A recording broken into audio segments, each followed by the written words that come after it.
August 24th, 79 AD, one day that froze time forever.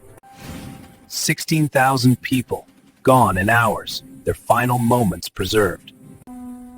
But what really happened that day? The truth is more terrifying. The morning began like any other in Pompeii. 20,000 Romans lived here, wealthy merchants, slaves, families. Above them, Vesuvius stood silent, a mountain they didn't know was deadly.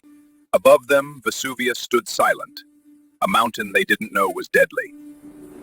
They had no word for volcano, no warning system, no escape plan. For 17 years, small earthquakes shook the city. They ignored them. The ground cracked, wells dried up, animals fled. Still, they stayed. Priests called it anger of the gods.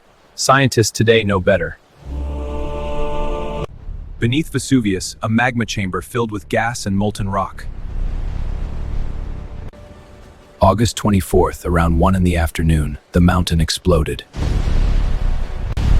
The blast was heard 800 miles away.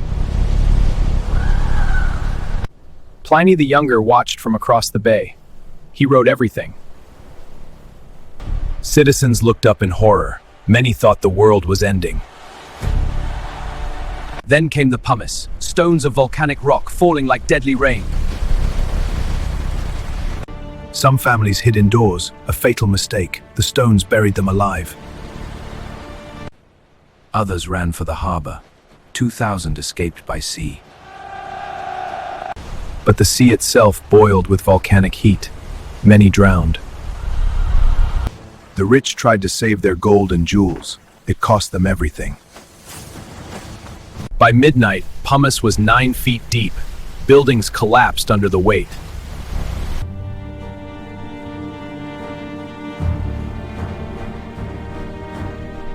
Roofs caved in, fires spread. Those still inside were crushed or burned. In the gladiator barracks, prisoners chained to walls screamed for mercy. Pliny wrote, "Darkness fell, not like a moonless night, but a sealed room." Only volcanic lightning lit the sky, purple and electric white. Families made impossible choices, stay or flee. Both meant likely death. Even the animals couldn't escape. A guard dog, still chained, was found perfectly preserved. By dawn, the eruption had lasted 18 hours, but the worst was coming. The eruption column, 20 miles high, became unstable. It collapsed. A pyroclastic surge, gas and ash at 500 degrees racing at 100 miles per hour. Nothing could survive it. It incinerated flesh instantly, boiled brains. A baker died at his oven. 81 carbonized loaves were found beside him.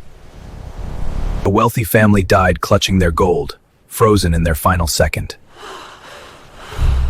The surge buried everything under 60 feet of ash and pumice. Nearby Herculaneum thought they were safe. They were wrong.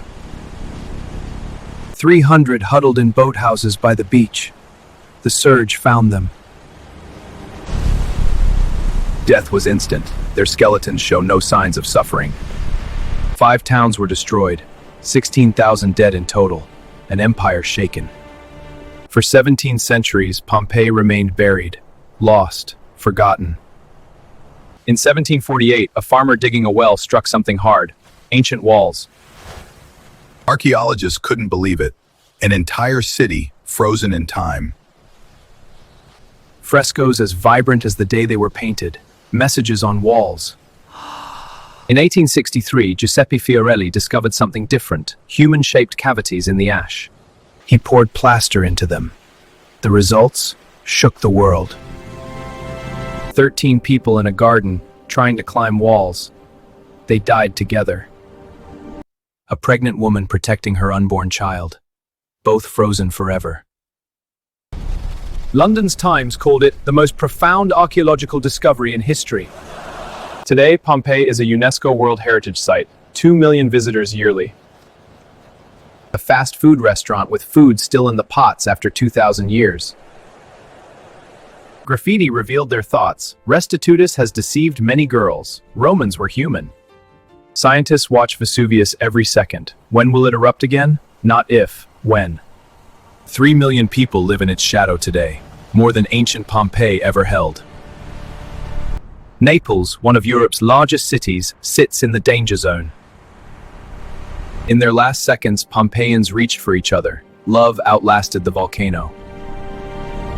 Every day, archaeologists race to preserve what remains, for future generations. A city that died in a day now lives forever in our imagination. August 24th, 79 AD, one day that changed history, one warning we still ignore.